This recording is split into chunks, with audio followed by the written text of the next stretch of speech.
কি হয়েছে সীতা? অযোধ্যায় ফেরার আনন্দ হচ্ছে না তোমার? কি করে থাকব? অযোধ্যায় ফিরে আপনি রাজা হবেন, নিজের কর্তব্য আর প্রজাপালনে ব্যস্ত হয়ে পড়বেন। তারপর আপনার সঙ্গে কতটুকুই বা সময় কাটাবো, যা এই বনবাসে কাটাতে পারছি। ওখানে জয়ধ্বনি হবে, কিন্তু বনের মতো শান্তি কোথায় পাব? ওখানে আনন্দের প্রদীপ জ্বলবে, কিন্তু জোনাকির আলোর স্নিগ্ধতা কোথায় পাব? নাই শান্ত নদী থাকবে, আর নাই পুষ্প বর্ষা। তাই আমার তো ক্ষতিই হবে, তাই না আর্য?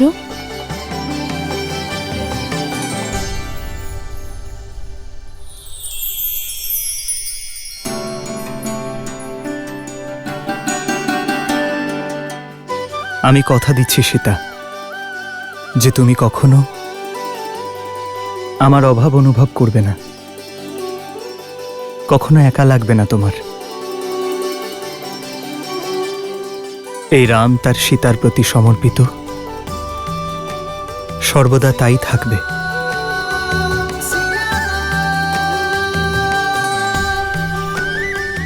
এই মুহূর্ত যদি কোনোদিন শেষ না হতো, যদি ঠিক এমন ভাবেই আমি আপনার কাঁধে মাথা রেখে বসে থাকতাম চিরকালের জন্য আমার শ্রীরামের কাছে।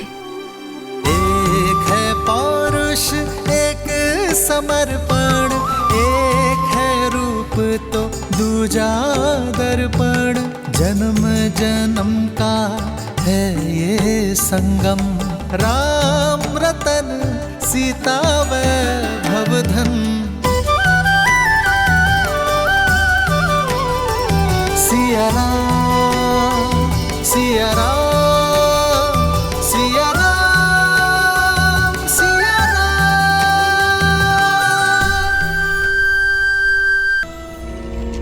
আমি রামের সম্মান হরণ করতে যাচ্ছি। ওই রামকে বধ এক মুহূর্তেই করতে পারি আমি, কিন্তু তাতে ও নিজের দুঃখ থেকে মুক্তি পেয়ে যাবে। যে রামের প্রশস্তি করছিলে তুমি, সেই রামের গৌরব কেড়ে নেব আমি, লজ্জার দুঃখের সাগরে ডুবিয়ে দেব ওকেও আর রঘুকুলের রীতিকেও। তিলে তিলে শেষ করে দেব। সবার আগে আমি ওর সব থেকে প্রিয় বস্তু কেড়ে নেব।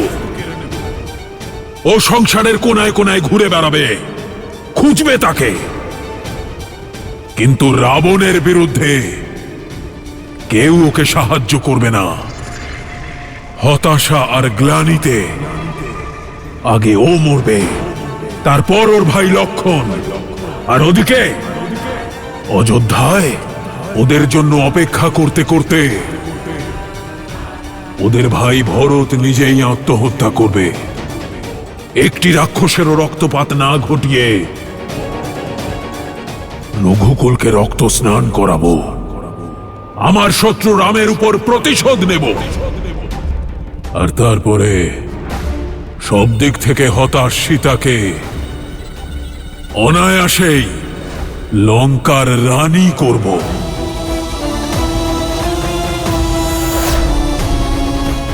যে কাজ বহু বছর আগে স্বয়ম্বরে অসমাপ্ত ছিল, তা পূর্ণ করতে প্রস্তুত হও, সীতাকে স্বাগত জানাতে।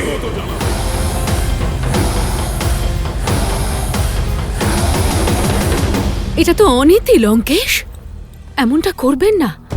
নিজের বোন এবং রাজ্যের সম্মানের জন্য লড়াই করা বীরেদের ধর্ম। আপনি ধর্ম পালন করুন, নিজের অপমানের প্রতিশোধ নিন। আমি আপনার জন্য প্রার্থনা করব, কিন্তু একজন স্ত্রীকে অসম্মান করা আর এই রকম ষড়যন্ত্র করা সব থেকে বড় অধর্ম, বিনাশের কারণ। আপনার এই সিদ্ধান্ত লঙ্কার বিনাশের কারণ হবে। মেঘনাদ কখনো আপনাকে এই অনুচিত কার্য করতে দেবে না। উচিত অনুচিত, ধর্ম অধর্ম, সেই জ্ঞান আমি কারোর থেকে শুনতে চাই না। মেঘনাদ এই পরিকল্পনায় সম্মিলিত হবে না। এর জন্য আমার করুণায় বেঁচে থাকা আমার দাসই যথেষ্ট, আর এটাই হবে তার নিষ্ঠার পরীক্ষা।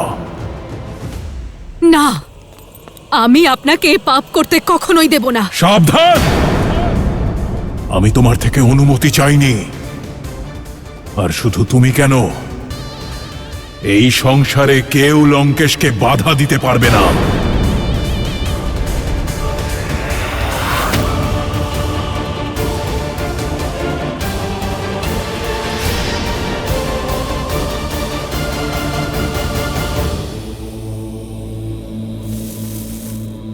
ओम नमः शिवाय। ओम नमः शिवाय। ओम नमः शिवाय। ओम नमः शिवाय।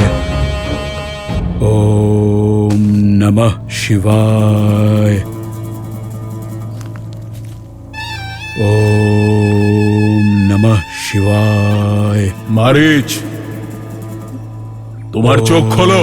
ओम नमः शिवाय। ধরে নাও সাধনা পূর্ণ হয়েছে। কৈলাসপতি না হোক, লঙ্কাপতি দর্শন দিয়েছেন। ओम মারিচ, शिवाय। যদি আর একবারও তোমাকে ডাকতে হয়, তাহলে সেটাই তোমার জীবনে শোনা শেষ শব্দ হবে। লঙ্কেশ মহারাজ, আপনি এখানে? আমার মতো তুচ্ছ সেবকের কাছে আপনার আসার কি প্রয়োজন পড়ল? উদ্ধার করতে এসেছি। যদি সেবক প্রভুর কোনো কাজে লাগে, তাহলে সেবক উদ্ধার লাভ করে। নিজের উদ্দেশ্য পূরণের জন্য তোমাকে আমার প্রয়োজন।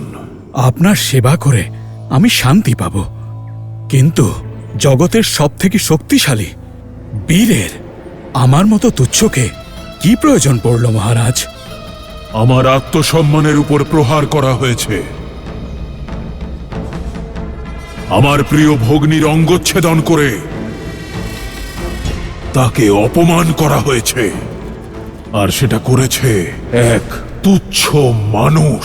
দশাননের ক্রোধকে আমন্ত্রণ করে কে নিজের মৃত্যুকে ডেকে আনলো মহারাজ?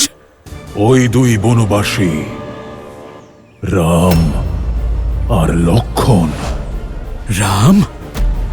কি হলো মারিচ? তোমার মৌনতায় ঋণ পরিশোধ না করার আভাস পাচ্ছি। কোনো সংকোচ আছে? সংকোচ নয় মহারাজ, সন্দেহ আছে। মেঘনাদের মতো এত শক্তিশালী পুত্র থাকতে আমার মতো বৃদ্ধের সাহায্যের কেন প্রয়োজন পড়ল মহারাজ? আমার এই পরিকল্পনায় আমার কেবল তোমাকেই প্রয়োজন। আমি এমন এক ব্যূহ রচনা করব যাতে রাম আর তার পরিবার কোনো যুদ্ধ ছাড়াই পরাস্ত হবে। রাম উন্মাদের মতো ঘুরে বেড়াবে, আর সীতার উপর কেবল আমার অধিকার থাকবে। রাম? সেই রাম যিনি সহস্র গজের শক্তিধারিণী আমার মাকে বধ করেছিলেন? পুনরায় বিবেচনা করুন লঙ্কেশ, এই আত্মসম্মানের যুদ্ধ আবার আত্মহত্যা না হয়ে যায়। মারিচ, রাবণের সম্মুখে তার শত্রুর প্রশংসা করা রাজদ্রোহ। এখন তোমার সম্মুখে শুধু দুটোই পথ আছে, হয় আমার পরিকল্পনায় আমাকে সাহায্য করো, আর নয়তো অবিলম্বে যমলোকে প্রস্থান করার জন্য প্রস্তুত হও। আমার কথা শুনবে কিনা? শোনার কি আছে মহারাজ, মৃত্যু তো সামনে দেখতে পাচ্ছি। লজ্জাজনক মৃত্যুর থেকে তো ভালো যে আমি বীরের মতো মরি। আপনি আশ্রয় দিয়েছিলেন, আমি আপনার ঋণী, সেজন্য নিজের মৃত্যুর ভয় নেই আমার। আপনার সুরক্ষার জন্য চিন্তা হচ্ছে।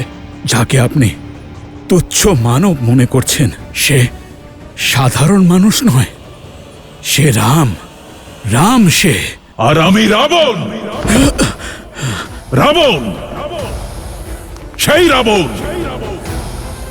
কালো যার দাস হয়ে আছে। পরিকল্পনা মতো প্রস্তুত হও মারিচ। প্রতিশোধ আর সীতা উভয়েই আমার অপেক্ষায় আছে। রাবণ তো আপনার ভক্ত মহাদেব। আপনার দেওয়া উপদেশ পালন করে সে নিজেকে বহু বছর সীতার থেকে দূরে রেখেছে, কিন্তু এখন সে এমন অনর্থ কেন ঘটাতে চাইছে? যখন কারো বিনাশ আসন্ন হয় তখন তার বিবেক তার থেকে দূরে সরে যায়। এত সময় ধরে রাবণ মৌন ছিল কারণ তার কাছে কোনো সঠিক উত্তর ছিল না। আর এখন শূর্পণখার এই কৃতকর্মের জন্য সে একটা সুযোগ পেল তার দুষ্কর্মকে সঠিক প্রমাণ করার। মন্দোদরী, বিভীষণ সকলের সতর্কবার্তা না শুনে সে এমন এক কর্মের দিকে এগিয়ে চলে যা আগামী দিনের সমস্ত রাক্ষস জাতির সর্বনাশ করবে।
কোথায় যাচ্ছ সীতা? ভোজনের জন্য জল আনতে যাচ্ছি। চলো, আমিও সঙ্গে যাচ্ছি। না আর্য, আপনি কেন কষ্ট করবেন? জলাশয় কাছেই আছে, আমি নিয়ে আসব। কাল তো বলছিলে যে অযোধ্যায় ফিরে আমার সঙ্গে সময় কাটাতে পারবে না, সেই জন্য যতটা সময় পারি একসঙ্গেই থাকি। চলো।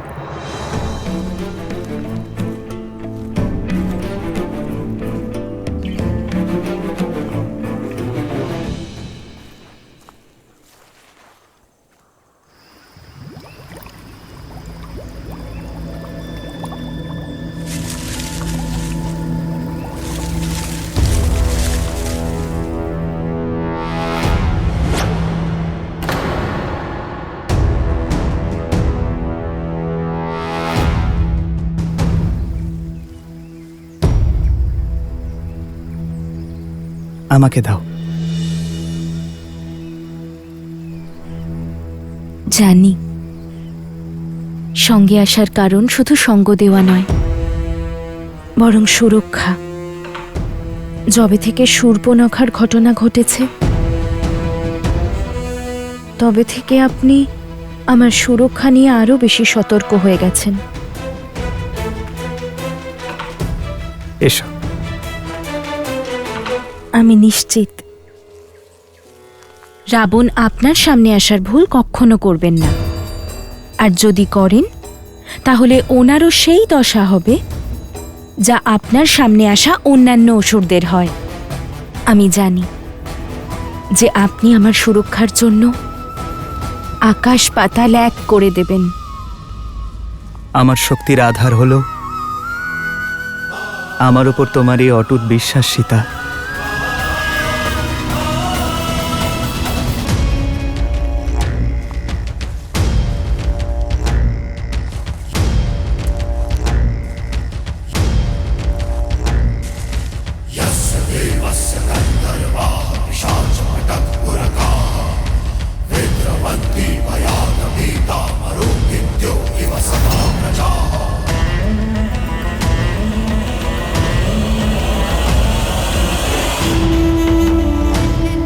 এই তোমার রাম? এ তো এক নিরীহ বালক। বালক নয় মহারাজ। মহারাজ বলিও বামনকে বালক ভেবেছিল, কিন্তু এই ভুল আপনি করবেন না। আয়ু দেখে রামের শৌর্যকে তুচ্ছ মনে করা আপনার বিপদের কারণ হতে পারে। একবার, কেবল আর একবার রামের প্রশংসা করো, তারপর দেখো কিভাবে আমার দাস যমরাজ এখানে স্বয়ং আসে তোমার আত্মাকে নিয়ে যেতে। নিজের মনোযোগ কেবল পরিকল্পনার প্রতি রাখো। আর একবার শোনো, এক সেবকের কর্তব্য হলো তার প্রভুর সব কথা মেনে নেওয়া। যেটা করতে বলা হয়েছে সেটাই করো। যাও।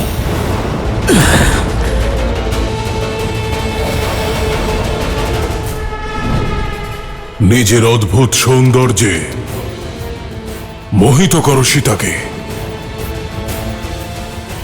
আর দূরে নিয়ে যাও ওই রামকে সীতার থেকে।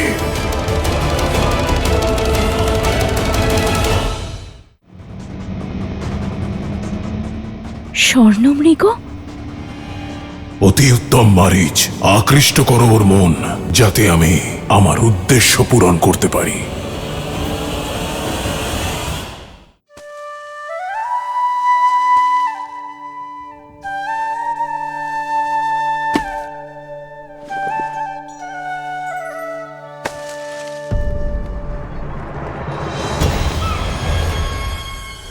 স্বর্ণমৃগ?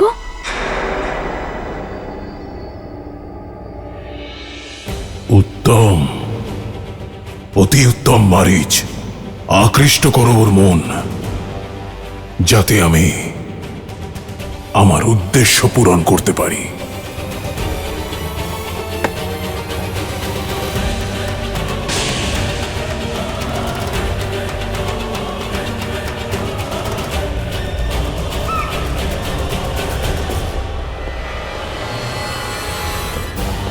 আর্য, ভ্রাতা লক্ষণ, দেখুন না কি সুন্দর স্বর্ণমৃগ।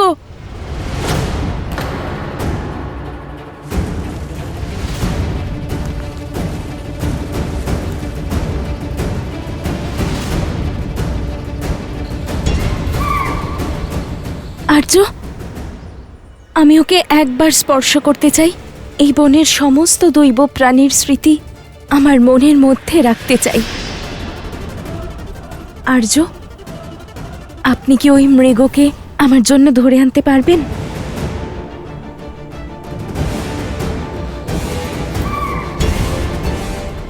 বাস্তবে স্বর্ণমৃগ হয় না সীতা। হয় না মানে? তাহলে ও কি করে আছে? ওর রূপ কি অপূর্ব দেখুন আর্য। রূপ সর্বদা আনন্দের কারণ হয় না সীতা। ভ্রম বা ছলনাও হতে পারে। আমার আশঙ্কা এই স্বর্ণমৃগ কোনো মায়াজাল। ভুলে গেলে সীতা, রাবণ তার বোন শূর্পণখার অপমানের প্রতিশোধের সুযোগ খুঁজে বেড়াচ্ছে, আর এই মৃগ মায়াজালও হতে পারে। আমাদের কুটিরে যাওয়া উচিত।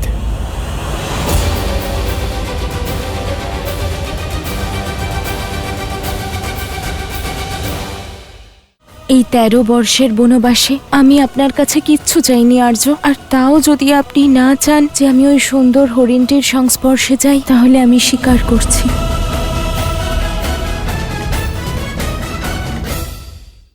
এসো। যে শ্রীরামের নাম শুনলে তার শত্রুদের মনে ভয়ের সঞ্চার হয়, তিনি সঙ্গে থাকলে আমার ক্ষতি করার দুঃসাহস স্বয়ং রাবণও করবেন না। যে নিজের ভ্রাতা কুবেরের রাজ্য লঙ্কা কেড়ে নিতে পারে, যে নিজের আরাধ্য মহাদেবকে বশীকরণ করার দুঃসাহস দেখাতে পারে, সে সব করতে পারে।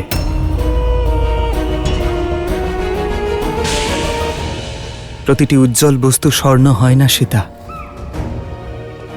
শূর্পণখার প্রসঙ্গ মনে আছে তোমার?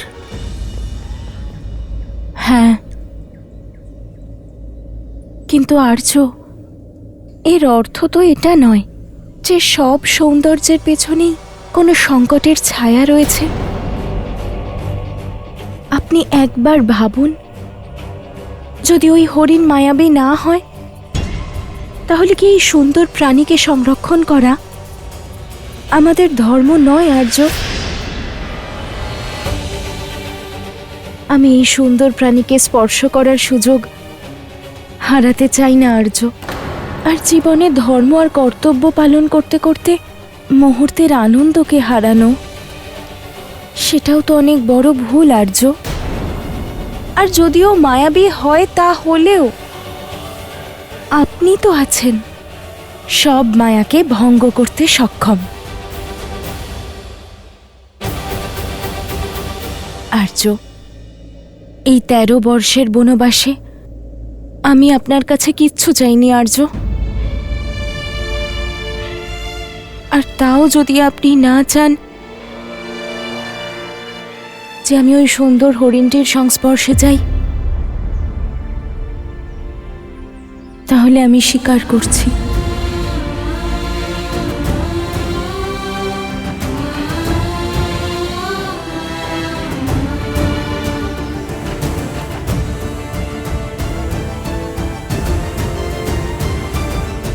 সীতা,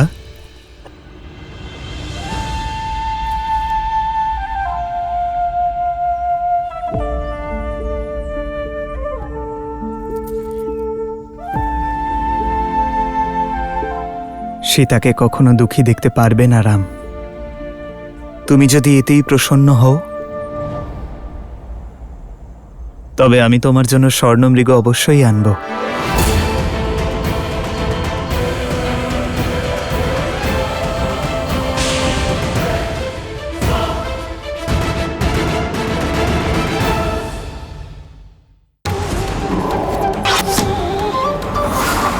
লক্ষণ! বৌঠান, এই লক্ষণ রেখার বাইরে যাবেন না। দেখুন রাবণের সেই অদম্য অপরাধ ভিক্ষাম দে। যিনি লিখেছিলেন শ্রীরামের হাতে তাঁর বিনাশের অধ্যায়।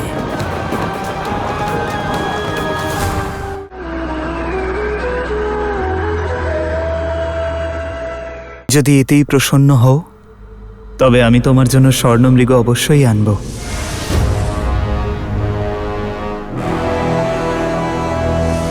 কিন্তু তোমাকে কথা দিতে হবে,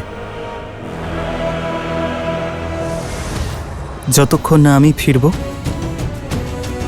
ততক্ষণ তুমি কুটিরেই থাকবে। তুমি কেন কষ্ট করবে দাদা? আমায় আজ্ঞা দাও, আমি এক্ষুনি এই হরিণকে ধরে নিয়ে আসছি।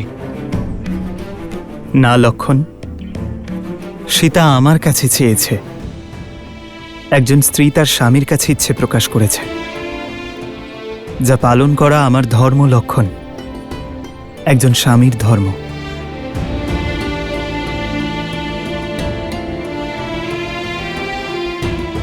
এই 13 বৎসরে সীতা আমার কাছে কিছুই চাইনি, আর আমি ওর এই ইচ্ছে পূরণ অবশ্যই করব।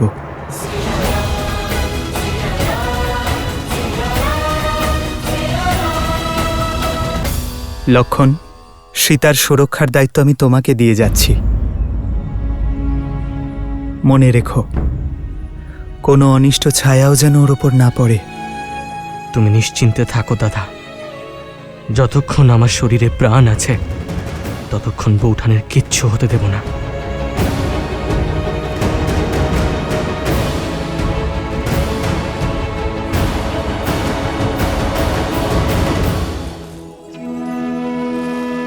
माया ठगनी न नर कछु जाने, कपट कहे मन नर न माने। विपत्ति समय बने मनुज धीरा, कनक मृग लई चले रघुबीरा।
ভ্রাতা লক্ষণ, এতক্ষণ তো আপনার ভ্রাতার ফিরে আসার কথা ছিল।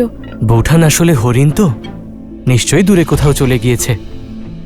আর তারপর দাদা আপনার ইচ্ছে পূরণ করার কথা দিয়েছেন যখন, তখন উনি তা সম্পূর্ণ করেই ফিরবেন। আপনি নিশ্চিন্তে থাকুন। ওনার সন্দেহই সঠিক নয় তো? হরিণটি সত্যি মায়াবী নয় তো? যদি তা মায়া হয়েও থাকে, তবুও সেই মায়ার সামনে স্বয়ং শ্রী রাম দাঁড়িয়ে আছেন বৌঠান, একজন মহাযোদ্ধা।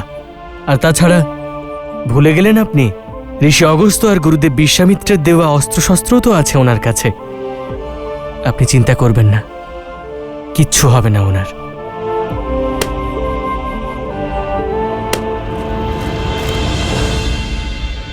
লক্ষণ!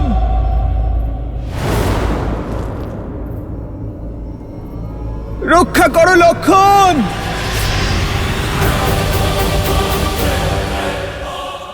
লক্ষণ!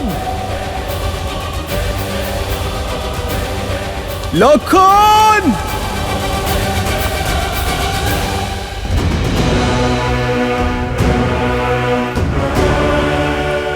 নিশ্চয়ই এ কোনো মায়াবী।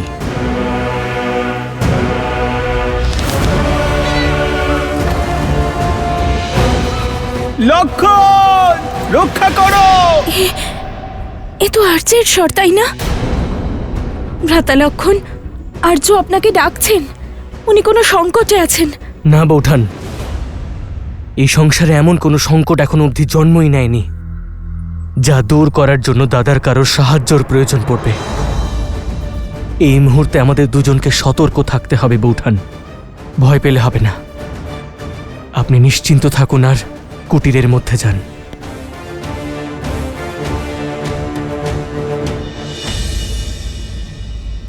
সীতা! সীতা, আমায় সাহায্য করো!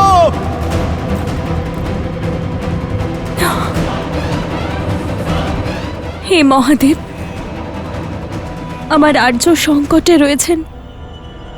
পীড়ায় আর্তনাদ করছেন উনি। আমি দোষী।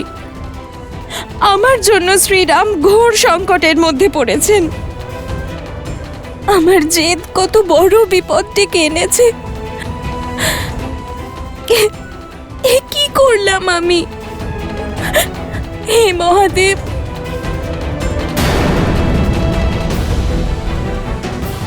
ভ্রাতা লক্ষণ, তুমি এখনো এখানে? যাও, ওনাকে সাহায্য করো।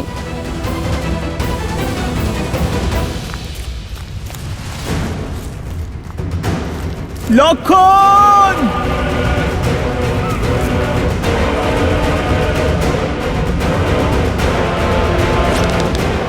তোমাকে এই ছলনার মূল্য দিতেই হবে মায়াবী। ভ্রাতা লক্ষণ যাও। বৌঠান শান্ত শান্ত শান্ত হয়ে যান আপনি। যিনি 14,000 রাক্ষসের সংহার একাই করতে পারেন, আমার দাদা শ্রীরাম, তিনি কি এক তুচ্ছ মায়াবীর ছলনা আর মায়ায় ফেঁসে যাবেন বৌঠান? না, তা কখনো সম্ভব নয়। কিন্তু ওনার করুণ আর্তনাদ আমার হৃদয়কে ভেদ করছে। কোনো অনিষ্ট না হয়ে যায়। যাও ভ্রাতা লক্ষণ, ওনার তোমার সাহায্যের প্রয়োজন, যাও। কিন্তু বৌঠান, দাদা আমাকে এখানে আপনার কাছে থাকার আদেশ দিয়েছেন। আমি কিন্তু কিভাবে? আমি তোমাকে ওনার কাছে গিয়ে ওনাকে সাহায্য করার আদেশ দিচ্ছি। কিন্তু বৌঠান, আমার এখানে থেকেই আপনার সুরক্ষা করাই আমার পরম ধর্ম আর কর্তব্য। কি করে তা লঙ্ঘন করতে পারি? আর তোমার ধর্ম এটাও যে তুমি তোমার জ্যেষ্ঠ ভ্রাতার স্ত্রীর আদেশ পালন করো।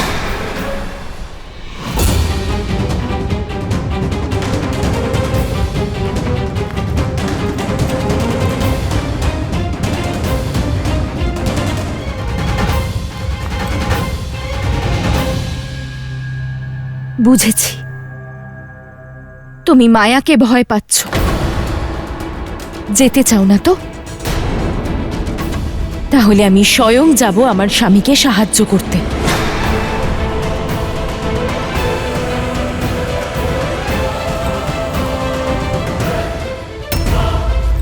দাঁড়ান বৌঠান, দাঁড়ান।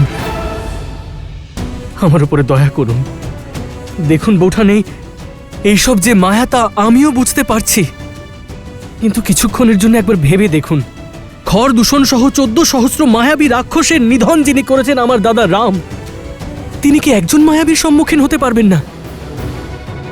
আর তারপর আমি দাদাকে দেওয়া প্রতিশ্রুতিতে আবদ্ধ বৌঠান। আর আমি শ্রীরামের সঙ্গে, যার মধ্যে আমার অস্তিত্ব আছে, যার মধ্যে আমার প্রাণ আছে।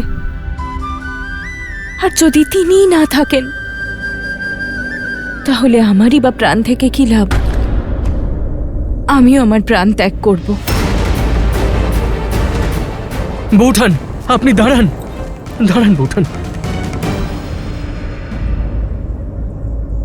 ঠিক আছে, আজ জীবনে প্রথমবার নিজের দাদার দেওয়া আদেশ অমান্য করবে এই লক্ষণ, যাতে আপনার আদেশ মানতে পারি।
আপনার একটি আদেশ আমি মেনেছি।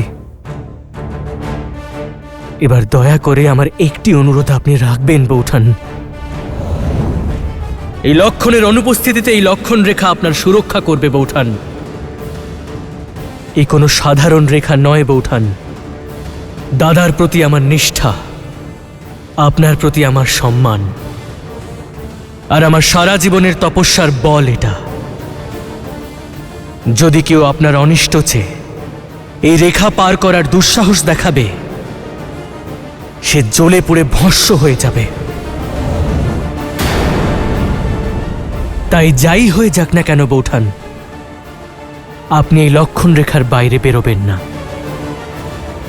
আমায় কথা দিন। অবশ্যই ভ্রাতা লক্ষণ।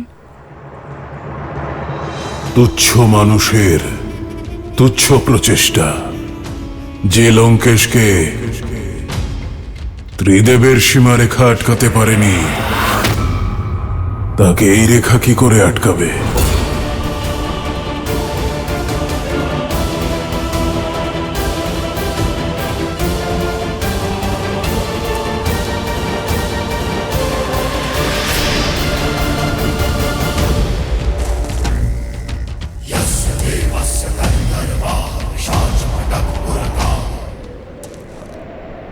ভিক্ষাম দেহি।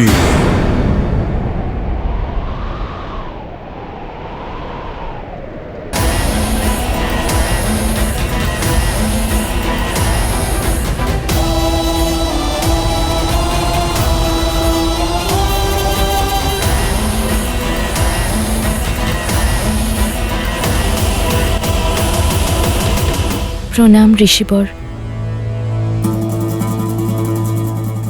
রামের শৌর্যের খ্যাতি আর আপনার তেজের মহিমা চারিপাশে ছড়িয়ে পড়েছে, যা আমাকে এখানে টেনে এনেছে। ঋষি সুতীক্ষ্ণর মতো অনেক তপস্বী সারা সংসারে রামের গুণগান করছেন, তাই তার দর্শন করতে এলাম। শ্রীরাম তো কোনো কাজে বনের ভিতরে গিয়েছেন। আপনি আদেশ করুন, কি সেবা করতে পারি আমি আপনার? বহুদূর থেকে এসেছি, ক্ষুধার্ত আর ক্লান্ত। যদি ভোজন আর সেই সঙ্গে বিশ্রামের স্থান পাওয়া যায় তাহলে বড় উপকার হয় দেবী। অবশ্যই, আপনি এখানেই দাঁড়ান, আমি ভোজন নিয়ে আসছি। আমি যে বললাম ভোজন আর বিশ্রামের স্থান দুটোই চাই দেবী। আপনি কি ক্লান্ত অতিথিকে কুটিরে আসার আমন্ত্রণ জানাবেন না? ক্ষমা চাইছি ঋষিবর, আমার স্বামী এবং ভ্রাতা কেউই এখানে নেই, আর ওনাদের অনুপস্থিতিতে পরপুরুষকে ভিতরে আসার নিমন্ত্রণ কি করে দিতে পারি আমি? আপনি ওনাদের আসা পর্যন্ত এখানে বাইরেই অপেক্ষা করুন।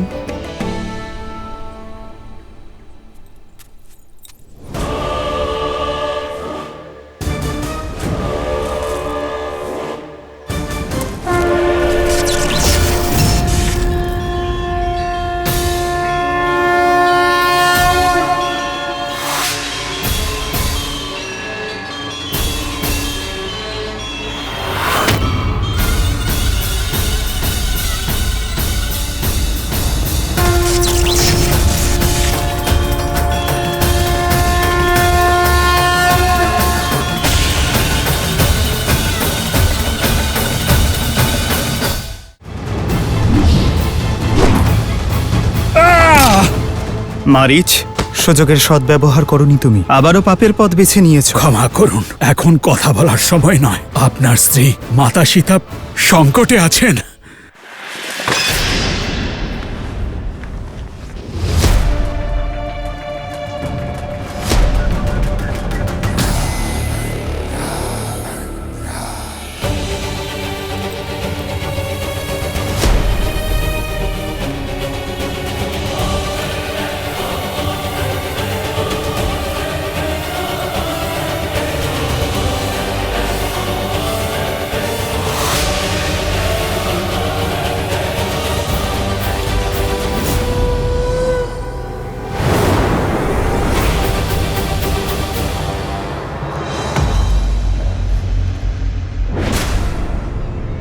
এই লক্ষণের অনুপস্থিতিতে এই লক্ষণ রেখা আপনার সুরক্ষা করবে বৌঠান। এই কোনো সাধারণ রেখা নয় বৌঠান, আপনি এই লক্ষণ রেখার বাইরে বেরোবেন না। এই নিন ঋষিবর, গ্রহণ করুন। একবার বসে পড়েছি, আর উঠতে পারবো না দেবী। এই বৃদ্ধ সন্ন্যাসীকে কৃপা করুন আর আমার ভোজন এখানেই পরিবেশন করুন।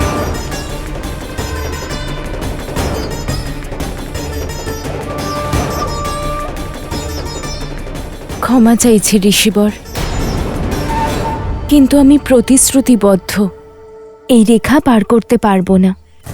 আপনি স্বয়ং এসে এই ভিক্ষা গ্রহণ করুন।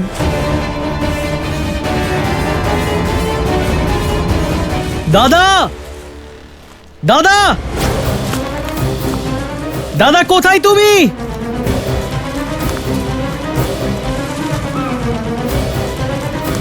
দাদা, দাদা, কোথায় তুমি?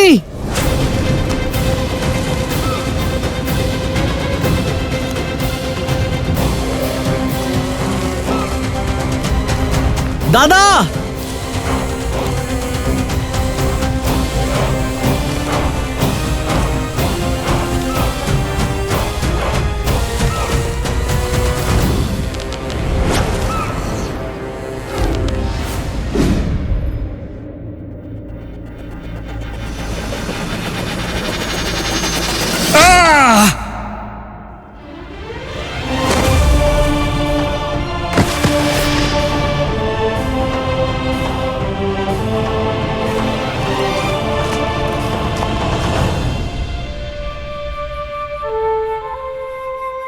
আমি কথা দিচ্ছি, আমি আমার মায়াবী শক্তির অপপ্রয়োগ কখনো করব না। মারিচ, সুযোগের সদ্ব্যবহার করনি তুমি, আবারও পাপের পথ বেছে নিয়েছ। ক্ষমা করুন শ্রীরাম, ক্ষমা করুন। এখন কথা বলার সময় নয়। আপনার স্ত্রী মাতা সীতা সংকটে আছেন। হ্যাঁ শ্রীরাম,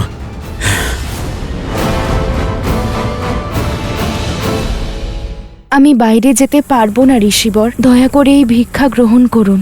বিশ্বাস হচ্ছে না এটা সেই কুল যেখানে হরিশ্চন্দ্র, দিলীপ আর নেমির মতো রাজা জন্মেছিলেন। আজ এখানে অতিথির সেবা নয়, তাকে অপমান করা হয়। আমি বাইরে যেতে পারবো না ঋষিবর, দয়া করে এই ভিক্ষা গ্রহণ করুন। তাহলে মহাজ্ঞানী রাজর্ষি জনক আর বিদুষী দেবী গার্গী অতিথিকে এভাবেই সেবা করতে শিখিয়েছেন, নাকি অযোধ্যার কুলবধূরা বৃদ্ধ সন্ন্যাসীর সাথে এমনই ব্যবহার করে? এই সংসার করুণাময় বলে যার গুণকীর্তন করে থাকে, সেই রামের স্ত্রী হয়েও আপনার একটুও করুণা নেই? কেবল দুপাশ আর কষ্ট থেকে মুক্তি লাভ করতে এক বৃদ্ধ সন্ন্যাসীকে ক্ষুধার্ত রাখছেন। ক্ষমা করবেন দেবী, ক্ষুধার কারণে কঠোর শব্দ প্রয়োগ করলাম। তবে মিথিলার আতিথ্য আর রঘুকুলের মর্যাদার বিষয়ে এত কিছু শুনেছি যে আপনার এই রুষ্ট ব্যবহার দেখে মন ভেঙে গেল। ইক্ষ্বাকু বংশের কুলবধূর কুটির থেকে হয়তো আজ প্রথমবার এক ভিক্ষুক খালি হাতে ফিরে যাবে। কি আর করা যাবে, সবই অদৃষ্ট। আপনি আমাকে কুটিরে আমন্ত্রণ জানাতে পারবেন না, আর ভিক্ষা দিতে নিজে এখানে আসতেও পারবেন না। তাই দেবী, এই ভিক্ষা আমি গ্রহণ করব না। এমনটা নয় ঋষিবর, না আমি মিথিলার সংস্কার ভুলেছি আর না রঘুবংশের রীতি, কিন্তু আমি প্রতিশ্রুতিবদ্ধ। আমি বাইরে যেতে পারবো না ঋষিবর, আপনি দয়া করে স্বয়ং কষ্ট করে নিয়ে নিন। না, এখন আর আমি এই ভিক্ষা গ্রহণ করতে পারবো না। ভিক্ষা দানের জন্য গৃহস্থকে সংকল্প নিতে হয়, আর সংকল্প নেওয়া হয় বিশ্বাস থেকে। কিন্তু আপনার ব্যবহারে স্পষ্ট দেখা যাচ্ছে যে আপনি সন্ন্যাসীদের বিশ্বাস করেন না, আর বিশ্বাস ছাড়া ভোজন গ্রহণ করলে তা আমার পক্ষে বিষের সমান হবে। বিদায় দিন দেবী, অন্য কোনো গৃহস্থের কুটিরে যাই, এমন কোনো গৃহস্থ যার মনে বিশ্বাস আর শ্রদ্ধা আছে। তবে বিশ্বাস হচ্ছে না যে এটাই সেই কুল যেখানে হরিশ্চন্দ্র, দিলীপ আর নেমির মতো ধর্মাত্মা জন্মেছিলেন, আজ এখানে অতিথিকে সেবা নয়, অপমান করা হয়।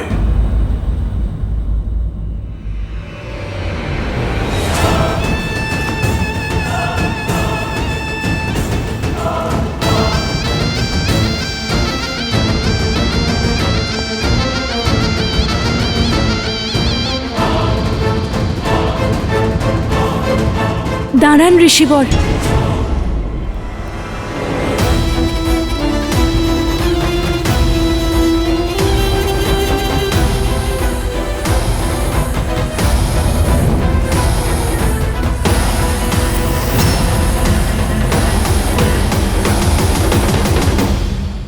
আপনার স্ত্রী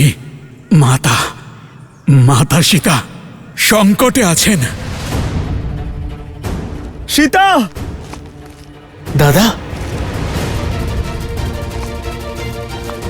দাদা, দাদা, দাদা, তুমি তুমি ঠিক আছো? আর ওই লক্ষণ, ওই স্বর্ণমৃগ আসলে মারিচ ছিল। মারিচ? লক্ষণ, তুমি সীতাকে একা রেখে কেন এসেছো? সীতার সুরক্ষার দায়িত্ব তো তোমার ছিল। উত্তর দাও লক্ষণ। দাদা, তোমার ওই আর্তনাদ শুনে বৌঠান ব্যাকুল হয়ে উঠেছিলেন। বোঝানোর অনেক চেষ্টা করেছিলাম, কিন্তু উনি আমাকে বাধ্য করলেন এখানে আসতে। আমি মিথিলার কন্যা, অযোধ্যার কুলবধূ, রঘুনন্দন শ্রীরামের অর্ধাঙ্গিনী। আর আমি আমার কুলের রীতিকে কলঙ্কিত করব না। যাই হয়ে যাক না কেন বৌঠান, আপনি এই লক্ষণ রেখার বাইরে পা রাখবেন না। ভ্রাতা লক্ষণ, আমাকে ক্ষমা করো। এই প্রতিশ্রুতি তোমার বৌঠান নয়, অযোধ্যার কুলবধূ ভঙ্গ করছে। কারণ সে অপেক্ষারত ক্ষুধার্ত ঋষিকে খালি হাতে ফেরাতে পারবে না।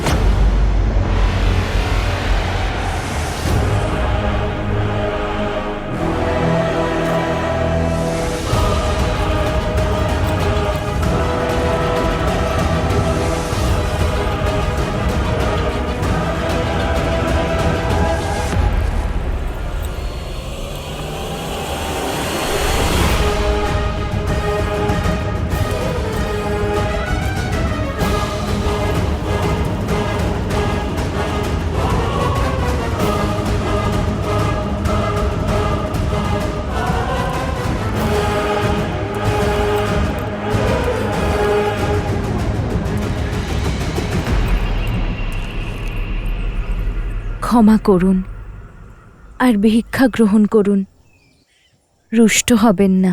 তোমার মতো সুন্দরীর উপর কে রুষ্ট হয়ে থাকতে পারে? তুমি তো ত্রিলোকের অধীশ্বরী হওয়ার যোগ্য। সে তো আমি হয়েইছি ঋষিবর। আমার শ্রীরাম ত্রিলোকের অধীশ্বর যে। ত্রিলোকের অধীশ্বর এক এমন ব্যক্তি যে নিজের স্ত্রীকে 3 বেলা ভোজনও করাতে পারে না। ওই বনবাসী দুঃখ ছাড়া তোমাকে আর কি দিয়েছে? তুমি তো লঙ্কার পাটরানী হওয়ার যোগ্য। এই ভিক্ষার পরিবর্তে আমি তোমাকে সেই স্থান দিতে চাই। তোমার কথা তোমার এই মুখোশ খুলে দিয়েছে। তুমি কোনো সাধু নও। কে তুমি? উত্তর দাও আমাকে। নিজের প্রকৃত রূপে এসো। সুন্দরীর অনুরোধ কে ফেরাতে পারে? এই হলো আমার আসল রূপ। রাক্ষস আমি, রাক্ষস আমি, রাক্ষস আমি।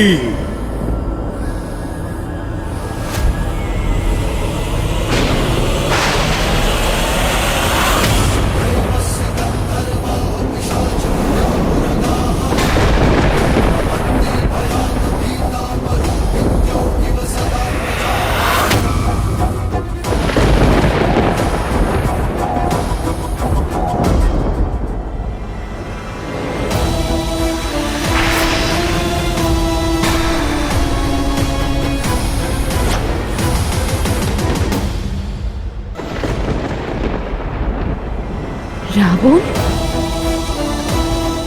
সাধুর রূপ ধারণ করে এত বড় ছলনা!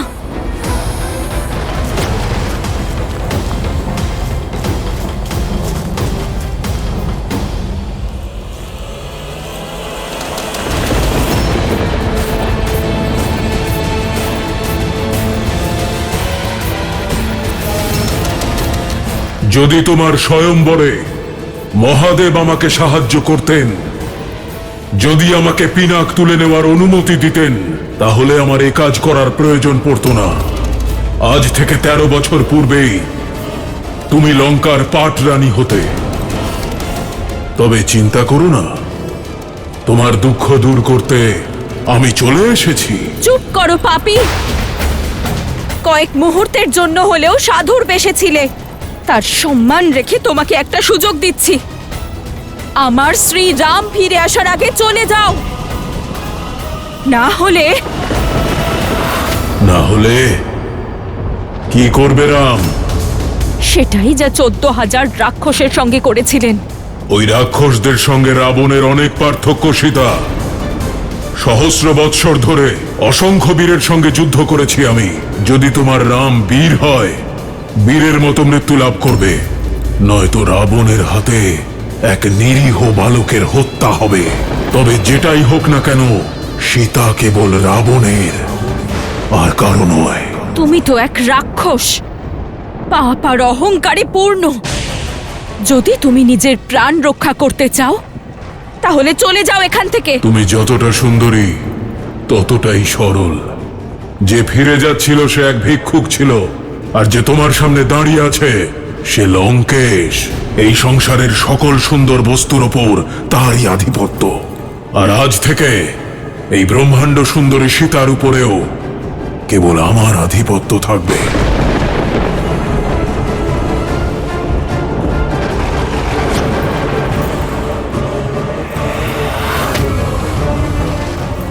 আর কোনো লাভ নেই সুন্দরী।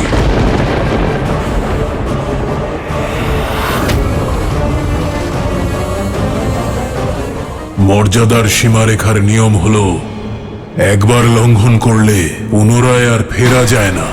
এখন এই লক্ষণ রেখা অথবা তোমার রাম, কেউই তোমায় রক্ষা করতে পারবে না।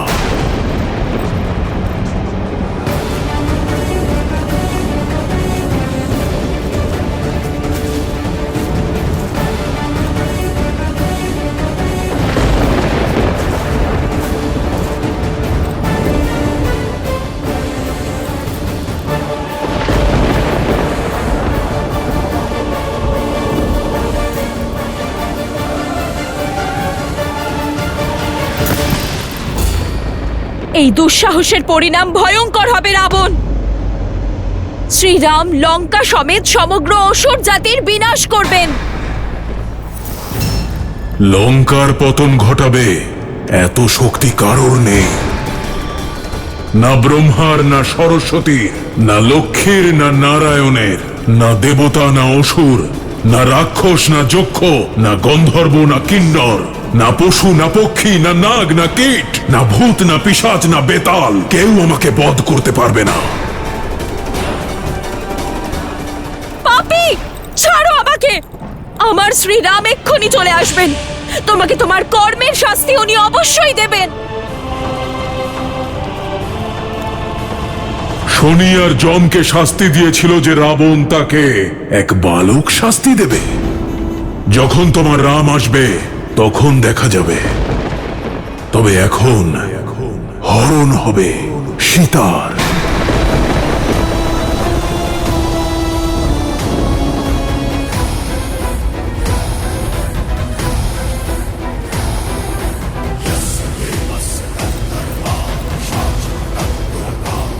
শ্রীরাম, সাহায্য করুন আমাকে। সীতা!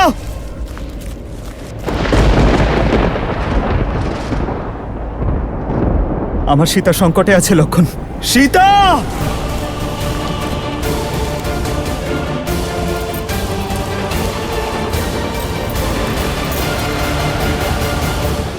রাবণের এই অপরাধ ক্ষমার অযোগ্য। যুগ যুগ ধরে যা কেউ ভুলতে পারবে না। একজন নারীকে অপহরণ করা, তাও নিজের স্বার্থের কারণে, সংসারের সবচেয়ে ঘৃণ্য কাজের মধ্যে একটি। তার লজ্জা, তার সম্মান, তার মর্যাদাকে অপমান করা, তাকে শক্তিহীন ভেবে বলপূর্বক তাকে হরণ করা সংসারের সবচেয়ে জঘন্য অপরাধ, আর সবচেয়ে বড় কাপুরুষতাও। যে নারীর সম্মান স্বয়ং দেবতারা করেন, তার এই অপমান এই অঘরীর কাছেও ঘোর। সংসারে যে নারীর সঙ্গে এমন দুর্ব্যবহার করবে, তার সর্বনাশ সুনিশ্চিত। আজ এই জঘন্য অপরাধের দ্বারা রাবণ তার বিনাশ সুনিশ্চিত করল।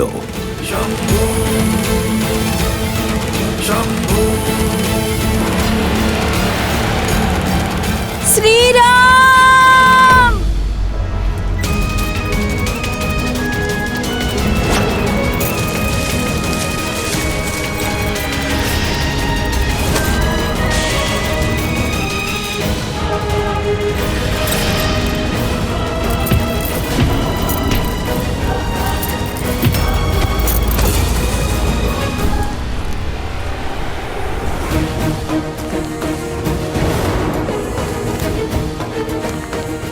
বৌঠান!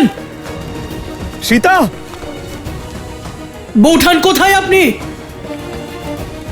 লক্ষণ, লক্ষণ, তুমি ওদিকে যাও, আমি এদিকে দেখছি।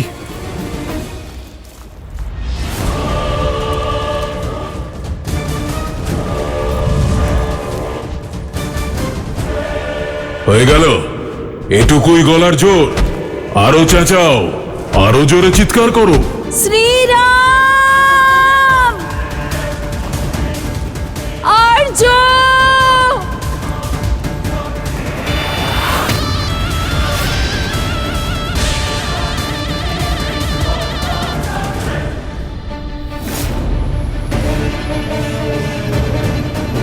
শ্রীরাম! ডাকো, আরো জোরে ডাকো, মিনতি করো। যখন আমার বোনকে অপমান করা হচ্ছিল, তখন তো প্রসন্ন হয়েছিলে। এখন তোমার এই মিনতি শুনে আমার দুই কান প্রসন্নতা লাভ করছে।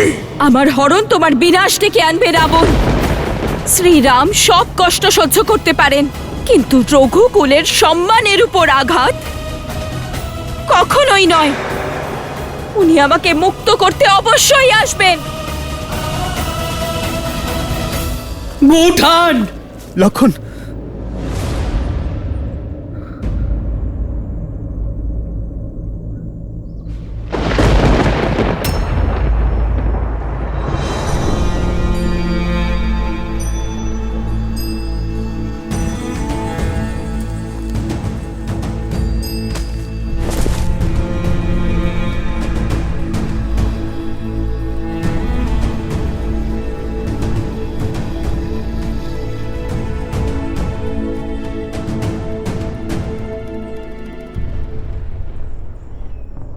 সীতা!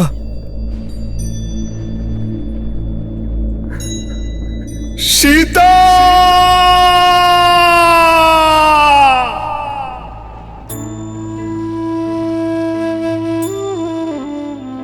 সীতা!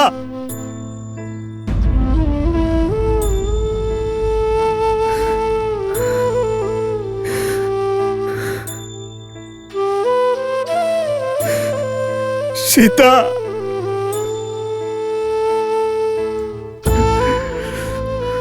সীতা!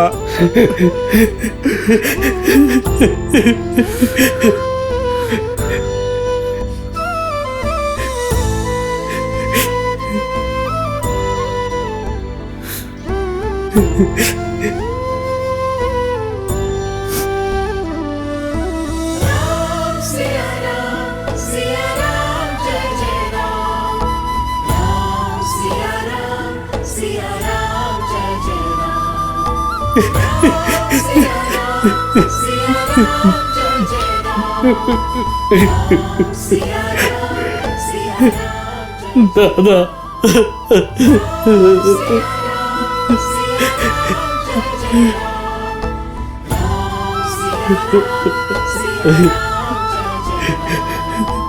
राम सिया राम जय जय राम सिया राम जय जय राम। রাবণের বিনাশের জন্য নিয়তি শ্রীরামকে কঠিন পরিস্থিতিতে ফেলেছে মহাদেব। প্রথমে ভাগ্যে বনবাসের কষ্ট, আর এখন বিচ্ছেদের। আর কি কি পরীক্ষা দিতে হবে শ্রীরাম আর সীতাকে? দেবী, সংসারকে আলো দান করা প্রদীপই হোক কিংবা সূর্য, উভয়কেই জ্বলতে হয়। এই দুঃখ, কষ্ট, যন্ত্রণা আর সংঘর্ষের কাহিনী দিয়েই তো সংসারের জীবনযাত্রার শিক্ষা পাওয়া যায়। কিন্তু দেবী সীতার জীবনে কত অন্ধকার নেমে এসেছে, তাই না? নিজের স্বামীর থেকে দূরে এক অপরিচিত স্থানে হরণ করে নিয়ে যাওয়া হচ্ছে তাকে। দুঃখের মেঘ যতই ঘন হোক না কেন দেবী, আশার সূর্যকিরণ কোথাও না কোথাও থেকে ঠিক উঁকি দেয়। পূর্বপুরুষদের কর্ম আর আমাদের ধর্ম বিপদের সময়ে আমাদেরকে একা ছাড়ে না।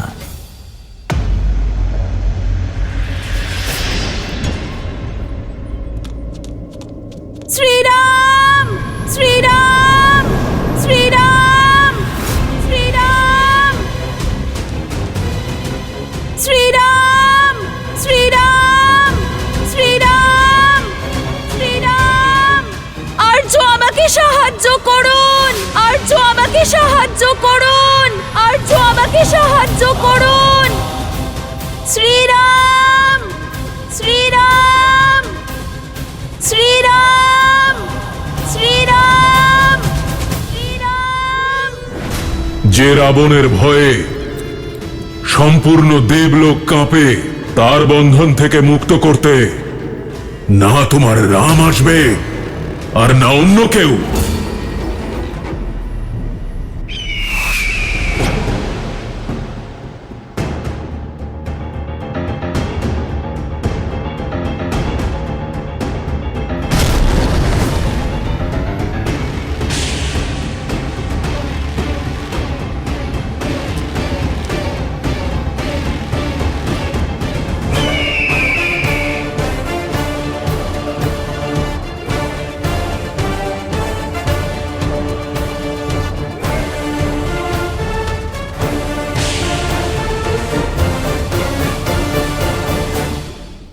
যদি ভুল তুমি করে থাকো তবে আমিও করেছি। তুমি সীতার কটু শব্দ উপেক্ষা করতে পারোনি, আর আমি ওর অনুরোধ। ভুলের প্রায়শ্চিত্ত হলো সংশোধন। লক্ষণ, আমাদের সীতাকে খুঁজতে হবে, আর এই দায়িত্ব পালনে আমার ভ্রাতাকে আমার সব থেকে বেশি প্রয়োজন। অধিক বিলম্ব হবার পূর্বে সীতাকে খুঁজে পেতেই হবে। লক্ষণ, এসো। দোষ আমার।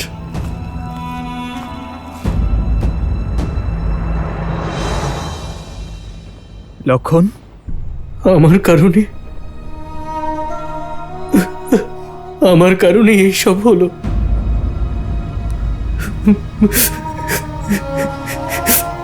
আমি বৌঠানকে সংকটে ফেললাম। লক্ষণ,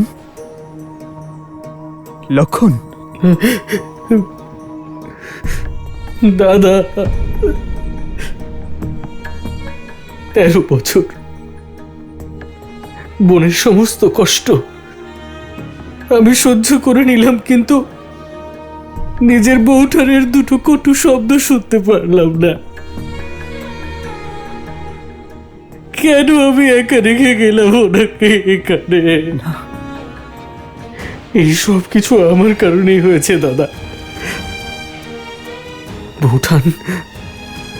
বৌঠান না জানি কোথায় আছেন, কি অবস্থায় আছেন, এখানে কি হয়েছে ওনার সঙ্গে, এই প্রশ্ন আমায় আর বাঁচতে দেবে না দাদা। আমি আমার কর্তব্য পালনে অসফল হয়েছি, বড় পাপ করে ফেলেছি আমি দাদা, আর এই অপরাধের শাস্তি একটাই, মৃত্যুদণ্ড। দাদা আমার মৃত্যুদণ্ড দাও। লক্ষণ, মৃত্যুদণ্ড না লক্ষণ, না হলে আমি নিজেকে শেষ করে ফেলবো, নিজেকে শেষ করে ফেলবো, লক্ষণ। নিজেকে শেষ করে ফেলবো। না লক্ষণ, তোমার ক্ষমা চাওয়ার কোনো প্রয়োজন নেই। ভুল যদি তুমি করে থাকো, তবে ভুল আমিও করেছি। তুমি সীতার কটু শব্দ উপেক্ষা করতে পারোনি, আর আমিও অনুরোধ, ভুলের প্রায়শ্চিত্ত হলো সংশোধন। লক্ষণ, আমার দিকে তাকাও লক্ষণ। আমাদের সীতাকে খুঁজতে হবে। আমি মাকে কথা দিয়েছিলাম লক্ষণ, যে আমার সীতাকে সুরক্ষিত ফিরিয়ে নিয়ে আসব। আমাদের এই কর্তব্য পালন করতে হবে, আর এই দায়িত্ব পালনে আমার ভ্রাতাকে আমার সব থেকে বেশি প্রয়োজন। পথ ছাড়ো দুঃসাহসী পক্ষী। এই জটায়ু নিজের কন্যাকে রক্ষার জন্য দাঁড়িয়েছে। তোমায় রাবণের হাত থেকে কে রক্ষা করবে? আমি তোমার সঙ্গে যুদ্ধে জিততে পারবো না, কিন্তু এই ঘটনাক্রমের পথকে ঘুরিয়ে অবশ্যই দিতে পারি।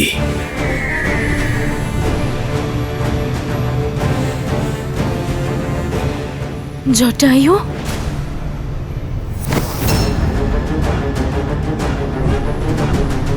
পথ ছাড়ো দুঃসাহসী পক্ষে।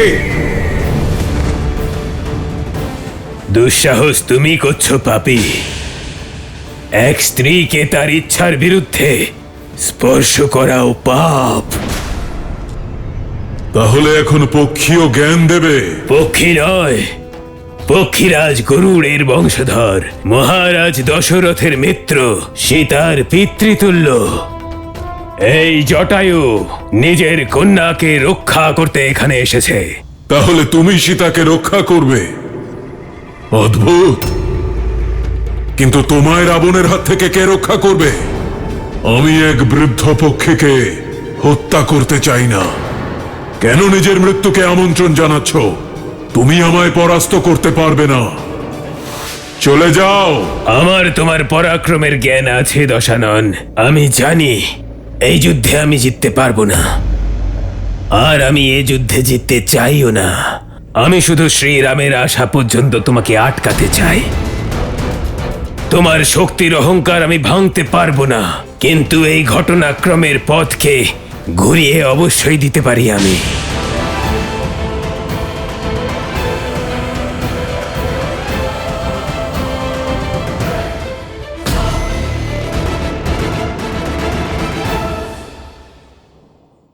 দাদা আমি তোমার প্রতি নিষ্ঠা আর ভক্তিকে সাক্ষী রেখে এই রেখা টেনেছিলাম, তাহলে কিভাবে এইসব সম্ভব হলো? তোমার টানা এই রেখায় কোনো ত্রুটি ছিল না লক্ষণ। এ ছলনা, কেউ ছলনা করে আমার সীতাকে এই রেখা লঙ্ঘন করতে বাধ্য করেছে।